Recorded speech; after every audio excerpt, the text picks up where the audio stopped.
एक छोटे से घर में एक बाहू रहती थी। बाहू, तुम्हारे पसीने से कपड़े भीग रहे हैं। हाँ, थोड़ा आराम कर लो। मम्मी रोटी। सबके लिए बना रही हूँ। अम्मी, अम्मी देखो। हाँ बेटा।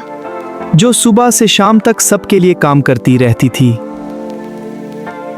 अम्मी मुझे भूख लगी है। बेटा, रोटी अभी तैयार हो रही है। जल्दी दो ना प्लीज। हाँ बेटा, इंतजार कर लो। लो रोटी खाओ। मुझे भी चाहिए। हाँ, सबको मिलेगी। चाय बनाओ जल्दी। जी सास जी।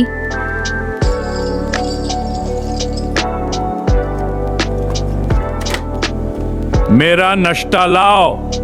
जी पापा जी, लाई। जल्दी करो। ये लीजिए। अच्छा है। मेरा कपड़ा प्रेस क्यों नहीं? मैं अभी किचन में बिजी थी। ठीक है, मैं खुद कर लेता हूँ।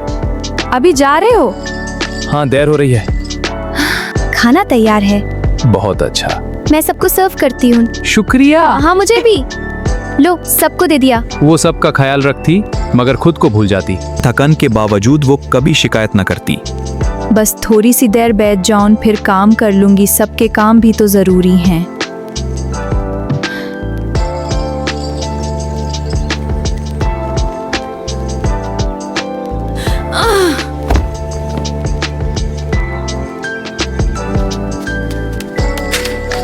अम्मी उठाइए, अम्मी उठाइए।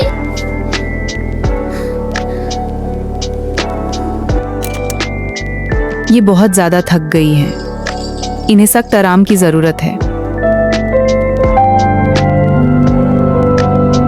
तब सबको अपनी गलती का एहसास हुआ कि हमने कभी उसको सोचाए नहीं सबका सर झुकी था।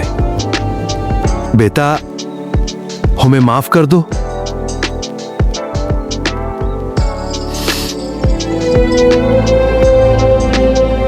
कोई बात नहीं माँ, अब से नाराज नहीं।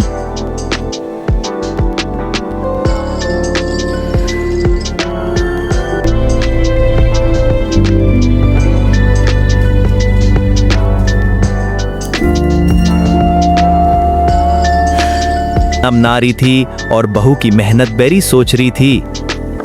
उफ, इतना मुश्किल काम। बहू कितनी मेहनत करती है। उन्हें पहली बार उसकी मेहनत समझ आई। चलो, मैं खाना सर्व करता हूँ। ये लो बेटा। बेटा, आज हमें समझ आ गया है। आगे से हम सब मिलकर काम करेंगे।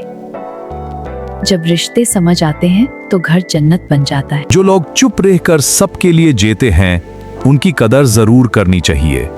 बाहू, ये लो। धन्यवाद पापा जी। हाँ, सब मिलकर खाओ। यम्मी। घर में एकदम से खामोशी छा गई।